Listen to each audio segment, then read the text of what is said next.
Dear, welcome to my channel BL imagine world. आज का फैनपिक शुरू करने से पहले कुछ कहना चाहती हूँ। डियर, मैंने पहले ही पार्ट में कह दिया है कि ये फैनपिक हाफ एक्सप्लेन हुआ है, तो उसे कंप्लीट करने के लिए आपने ही मुझे सजेशन दिया थी, इसलिए मैं इसे एक्सप्लेन कर रही हूँ। अब मैंने शुरू किए तो ख़त्म तो श्योर करूँगी। यहाँ तक कि जिस चैनल पर पहले एक्सप्लेन हो रही थी, उन्होंने भी कहा है कि इसे कंप्लीट करने के लिए, तो प्लीज़ इसे मैं कंप्लीट कर देती हूँ।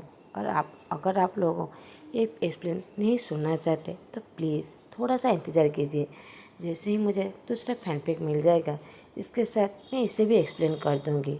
और सॉरी, आप लोगों को थोड़ा सा इंतज़ार करना पड़ रहा है, मगर प्लीज़ इसे मुझे एक्सप्लेन करने दीजिए। इसे मैं कंप्लीट करना चाहती हूँ। अब शुरू करते हैं I love you fan fiction के पार्ट 4।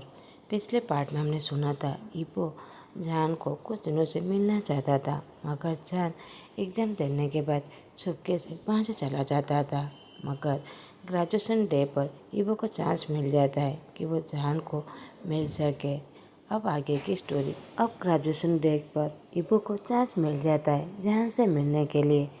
शाहजहान जो टॉयलेट गया हुआ था, उस वक्त ईबो उसके पास जाकर उसके मुंह को कवर करते हुए उसे खींचते हुए स्टोर रूम के अंदर चला जाता है। उसे पीछे की तरफ पोज करते हुए गुस्से से कहता है, तुम इतने दिनों से कहाँ पर थे। जान को अपने आप से बहुत ज़्यादा नफरत आ रहा था, क्योंकि उसकी दिल की धड़कन जो बहुत ज़्यादा तेज हो गया था ईबो को इतने करीब देखकर। उसके दिल में जो आचिंग होने लगा था, क्योंकि ईबो ने उसे चीट किया है। दूसरी तरफ ईबो जो जान को इतने ज़्यादा साइलेंस देकर उसे उस पर बहुत ज़्यादा गुस्सा आ रहा है। ईबो उस पर चिल्लाते हुए कहता है, मुझे आंसर दो। जान पूरी तरह फ्लिंच हो जाता है। ईबो सहाय करते हुए जान की तरफ देखता है। जान जो पूरी तरह ट्रेम्बल कर रहा था। ईबो कहता है, जान मैंने उसे किस नहीं किया है, ये बस आग था। जान ईबो की बातों पर भरोसा भी नहीं कर पा रहा था, क्योंकि उसने खुद ही देखा था कि उन बहुत सारे लोगों के बीच ही में ही उसने उसे किस किया था। और उसने खुद ही देखा था कि वो दूसरे लड़कियों को पैशनेटली किस कर रहा था। वो ईबो पर बिल्कुल भी भरोसा नहीं करना चाहता था, क्योंकि उसने कुछ बातें सुना था।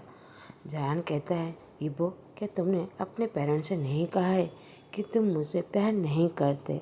क्या ये सच नहीं है कि तुम्हारे फैमिली तुम्हारे लिए फियांसी भी अरेंज कर रहे हैं?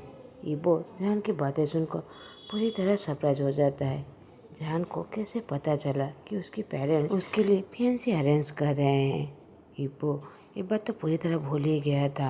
वो जान की तरफ देखते हुए कहता है, तुम्हें कैसे पता चला? दूसरी तरफ डेरिन, वो भी जान को ढूंढने के लिए टॉयलेट के अंदर आ गया था। वो जान को ढूंढने लगता है। जान भी अपने आप को छुड़ाते हुए वहाँ से जाने लगता है। तो ईबो कहता है, जान मेरी बात सुनो। जान ईबो के हाथ से अपने आप को छुड़ाते हुए कहता है, रुको, मैं नहीं चाहता। अब ईबो उस पर बहुत ज़्यादा गुस्सा हो जाता है और वो चिल्लाते हुए कहता है, जान मेरी बात सुनो।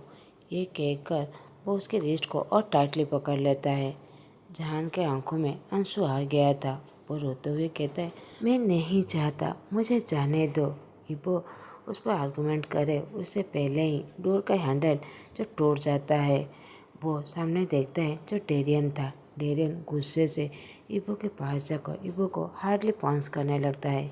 ईबो जो नीचे गिर गया था। जान इमीडिएटली डेरियन के पास जाकर उसे गले लगाते हुए कहता है, यहीं पर रुक जाओ प्लीज़, यहीं पर रुक जाओ प्लीज़, यहाँ से चलो, हमारा रिजल्ट आने वाला है। वो ईबो को हर्ट होते हुए नहीं देख सकता, क्योंकि ईबो को दर्द में देखकर उसे भी बहुत ज़्यादा दर्द होता है। ईबो इमीडिएटली खड़े होकर जान के हाथ को पकड़ लेता है और डेरियन को ग्लेयर देते हुए कहता है, तुम यहाँ से जाओ, मुझे जान से बातें करना है। डेरियन ईबो को फिर से पंच करते हुए जान के हाथ को पकड़कर वहाँ से दौड़ने लगते हैं। और कुछ देर जाने के बाद डेरियन कहता है, जान तुम ठीक हो ना? जान उसकी तरफ देखकर नोट करते हुए कहता है, थैंक यू। डेरियन चकल करके जान के बालों को रपर्स करते हुए कहता है, मैं तुम्हें वार्न कर रहा हूँ, ये बात दोबारा मत कहना। जान उसकी तरफ देखकर छोटे से मुस्कान देता है। उसके आंखों में जब आंसू आ गया था। वो रोते हुए कहता है, रियली? Thank you. डेरियन भी उसकी बातें सुनकर वो भी हंसने लगता है। ऑलराइट, अब चलो, आज तुम्हें जीनियस डिनर ट्रीट देने वाला है। जान भी उसकी बातें सुनकर हंसने लगता है। कुछ दिनों बाद जान और डेरियन रियली में दूसरी सिटी में मूव कर जाते हैं। ईबो उन दोनों को हर जगह ढूंढता है, मगर जैसे ही वो सुनता है कि वो लोग मूव हो गए हैं, वो जेलेसी में बहुत ज़्यादा गुस्सा हो जाता है कि वो दोनों अब साथ हो गए हैं। ईबो अपने पेरेंट्स से बहुत ज़्यादा नफरत करने लगता है, इसी फोर्स मैरिज के वजह से। अब 4 साल बीत चुके थे। इस शादी को ईबो ने पोस्टपोन कर लिया था। ईबो उस लड़की को एक बार भी टच नहीं किया था। ईबो हर वक्त घर पर लेट आया करता था। आज भी वो थोड़ा सा अल्कोहल पीते हुए घर लेट आया था। ईबो के पापा जो उसका इंतज़ार कर रहे थे, उसके पापा कहते हैं, ईबो तुम कहाँ गए थे? अब तुम 23 का हो चुके हो, अपनी रेस्पॉन्सिबिलिटी लो। ईबो साइलेंटली अपने रूम की तरफ जाने लगता है। ईबो के फादर कहते हैं, इसी महीने ही तुम्हारी शादी है। ईबो वहीं पर ही रुक जाता है। वो अपने पापा की तरफ देखते हुए कहता है, आप मेरे साथ ऐसा नहीं कर सकते। उसके पापा खड़े होते हुए कहते हैं, क्यों नहीं? तुम मुझे ये मत कहना कि तुम आज भी उस पुअर यूजलेस ऑर्फन को प्यार करते हो। ईबो गुस्सा होते हुए कहता है, जान यूजलेस नहीं है, आप उसके बारे में इस तरह बुरा मत कहिए। ईबो के पापा कहते हैं, उस पर थोड़ा सा प्रॉब्लम आए वो उसे हैंडल भी नहीं कर सकता। अगर उसके सामने कुछ भी हो जाए, कुछ भी गलत हो, वो उस पर फाइट बैक भी नहीं कर सकता। वो तो पूरी तरह यूजलेस है। ईबो पूरी तरह शॉक हो जाता है। क्या मतलब पापा? ईबो के पापा कहते हैं, कोई एक लड़का तुम्हारा हाइट और तुम्हारी तरह दिखता है, उसे थोड़ा सा मेकअप कर दो। वो घर के बाहर पैशनेटली किसी लड़की को किस करते हुए देखकर वो तो यहाँ से दौड़कर ही चला गया। वो बहुत ज़्यादा वीक है, वो तुम्हारे साथ मैच भी नहीं कर सकता, वो तो फाइट बैक भी नहीं करना चाहता। मगर ये चीज़ हमारे लिए ठीक है, उसे पता है कि उसकी स्टैंड कहाँ पर है। ईबो अपने पापा पर गुस्सा होते हुए कहता है, आपने ही ये सब कुछ क्रिएट किया था हम दोनों के बीच मिसअंडरस्टैंडिंग पैदा करने के लिए। ईबो के पापा ईबो पर क्लियर देते हुए कहता है, तुम इस तरह मुझसे नहीं कह सकते, वो बहुत ज़्यादा यूजलेस है। अगर वो ये सब कुछ हैंडल कर पाता। ईबो बड़ी जोर से चिल्लाते हुए कहते हैं, आपने ऑलरेडी बहुत सारे मिसअंडरस्टैंडिंग पैदा कर चुके हैं। ये कहकर अपने रूम के अंदर चला जाता है और बड़ी जोर से डोर को लॉक कर देता है। अब ईबो को समझ में आ गया था कि जान डेरियन के साथ यहाँ से मूव क्यों कर गया था। उसने एक को जान का पता लगाने के लिए भी कहा था, उसने कुछ इन्फॉर्मेशन भी दी थी, मगर ईबो को वो मिला ही नहीं था। अब वो समझ गया था कि उसके पापा ही थे जो उसे ऐसा करने नहीं दे रहे थे। वो ही ईबो के पास कोई भी इन्फॉर्मेशन आने नहीं दे रहे थे। उसके पापा ही थे जो ईबो को जान के करीब आने ही नहीं दे रहे थे। वो सारे मिसअंडरस्टैंडिंग क्रिएट कर रहे थे, यहाँ तक कि जान का लोकेशन भी उसे मिलने नहीं दे रहे थे।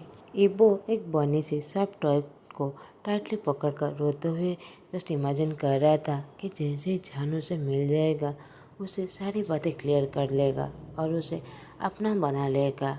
जान, मैं तुम्हें बहुत ज़्यादा मिस कर रहा हूँ और मैं उस सब के लिए रिग्रेट कर रहा हूँ जो मैं कर रहा था। मैं बहुत ज़्यादा स्टूपिड एक्ट कर रहा था, प्लीज़ मेरे पास वापस आ जाओ। दूसरी तरफ इन 4 सालों में जान और डेरियन दोनों साथ हो गए थे, मगर जान पूरी तरीके से डेरियन से प्यार नहीं करता था। आज भी ईबो के लिए उसके दिल में प्यार था, ये बात डेरियन भी अच्छे से जानता था। डेरियन हमेशा वही चीज़ करता था, जान को जो चीज़ ज़रूरत थी वो जान से बहुत ज़्यादा प्यार करता था। डेरियन मुस्कुराते हुए कहता है, जान क्या आप चलें? जान अपने हाथों को स्ट्रेच करते हुए कहता है, हाँ चलो। डेरियन कहता है, क्या तुम नर्वस हो? जान भी चक्कर करते हुए कहता है, हाँ बस थोड़ा सा। डेरियन जान को अपने पास ला देता है और उसे गले लगाते हुए कहता है, डोंट वरी, मैं यहीं पर ही हूँ। जान भी अपने वार्म के गले लग जाता है और कहता है, मुझे पता है। डेरियन उसे चिक्स पर किस करने लगता है और वो आगे बढ़े। जान दौड़कर कार के पास चला जाता है क्योंकि उसे पता है डेरियन एक बार किस देना शुरू किया तो उसका ख़त्म भी नहीं होता। डेरियन जान की ऐसी बिहेवियर देखकर वो मुस्कुराने लगते हैं। वो दोनों इस सिटी से जाने से पहले कुछ डॉक्यूमेंट कलेक्ट कर लेते हैं। जान ने पहले ही कह दिया था कि उसकी फेवरेट सी बीच पर उसे जाने के लिए डेरियन भी एग्री हो गया था। अब वो दोनों सी बीच पर चले गए थे। कुछ देर घूमने के बाद वो लोग अपने रनिंग क्लब के पार्टी के लिए निकल जाते हैं। जान जो कार पर ही सो गया था, डेरियन मुस्कुराते हुए उसके पास जाता है और उसे बुलाने लगता है, मगर जान जो अभी भी सोया हुआ था। डेरियन चक्कर्स करते हुए उसके फोrehead पर किस करते हुए कहता है, जान मैं तुम्हें बहुत ज़्यादा प्यार करता हूँ। और उसके सीट बेल्ट को खोलकर उसे ब्राइडल स्टाइल में कैरी करके क्लब के अंदर आ जाता है। सारे रनिंग क्लब के मेंबर देखकर व्हिसिल और क्लैप करने लगते हैं। डेरियन सोफा के ऊपर बैठ जाता है और जान को अपने लैप पर प्रॉपर्ली बैठा देता है। जान भी उसके चेस्ट पर अपना सर रखकर उसे टाइटली पकड़कर वहीं पर ही सो जाता है। प्रेसिडेंट कहता है, वाह ओवर प्रोटेक्टिव। डेरियन उसकी बात सुनकर सिंपली मुस्कुराता है और कहता है, गाइस तुम सब कैसे हो। कोई किस कहे उससे पहले हिप्पो उन लोगों के पास आ जाता है। डेरियन जान को और टाइटली पकड़ लेता है और उसकी तरफ देखते हुए कहता है, तुम यहाँ पर क्या कर रहे हो। कुछ ही सेकंड के लिए तो हिप्पो का हार्ट बीट करना ही स्किप कर लिया था, मगर फाइनली एक्साइटमेंट की वजह से उसका हार्ट जंप करने लगता है। जिससे ही वो अपने प्यार को अपने सामने देखता है, मगर उसके दिल में दर्द भी होने लगता है जब वो देखता है डेरियन जान को इस तरह पकड़ कर बैठा हुआ है और वो उसके लैप पर बैठा हुआ है। वहाँ पर तो कुछ सेकंड के लिए पूरी तरह साइलेंस छा गया था। तो प्रेसिडेंट चक्कर्स करते हुए कहते हैं, ओ इबो वो तो बाद में हमारे क्लब को ज्वाइन कर लिया था। ऑफ कोर्स इबो तो जान के लिए ही एक क्लब ज्वाइन किया था, क्योंकि उसे पता था रीयूनियन पार्टी में तो वो जान को एक बार जरूर मिल सकता है। आखिरकार 4 साल बाद उन लोगों की रीयूनियन पार्टी हुआ था। अब वो लोग बातें करने लगते हैं। जान अभी भी डेरियन के गोद में ही सोया हुआ था। ऐसे ही 20 मिनट बीत जाते हैं। जान को हिलते डुलते देखकर डेरियन सैपली उसके नोज पर नजलिंग करते हुए कहते हैं, जान तुम उठ गए। जान भी उठकर यूजुअली वो डेरियन को किस करता है और वो अपने आँखों को रब करता है। डेरियन मुस्कुराते हुए कहता है, जान हम लोग रीयूनियन पार्टी में हैं, घर पे नहीं। जान की आंखें तो बड़ी हो जाती है और वो चारों तरफ देखने लगता है। वो मुस्कुराते हुए अपने हाथ हिलाकर सबको हाय करने लगता है। पीछे से एक वॉइस आता है, क्या तुम प्रॉपर्ली बैठ नहीं सकते। हाँ ये वो ही था जो जान को प्रॉपर्ली बैठने के लिए कह रहा था, क्योंकि वो डेरियन की गोद में अब जान को ऐसे नहीं दे सकता। वो डेरियन के पास ही बैठा हुआ था। वो तो वहाँ पर बैठना भी नहीं चाहता था, मगर जान उसकी गोद में बैठा हुआ था। अगर वो एक्सीडेंटली जान कहीं नीचे गिर गया तो इबो उसे पकड़ सके, मगर ऐसा कुछ भी नहीं हुआ था।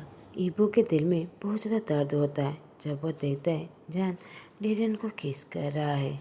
जान अब पीछे की तरफ देखता है जहाँ पर इबो बैठा हुआ था। उसके दिल में खुश भी था, मगर एक तरफ वो दुखी भी था। एक तरफ वो उसे तरफ देख ही रहा था, दूसरी तरफ वो बहुत ज़्यादा डिसअपॉइंट भी था। डेरियन उसकी तरफ देखकर एक्सप्लेन देते हुए कहता है, वो बाद में रनिंग क्लब को ज्वाइन कर दिया था।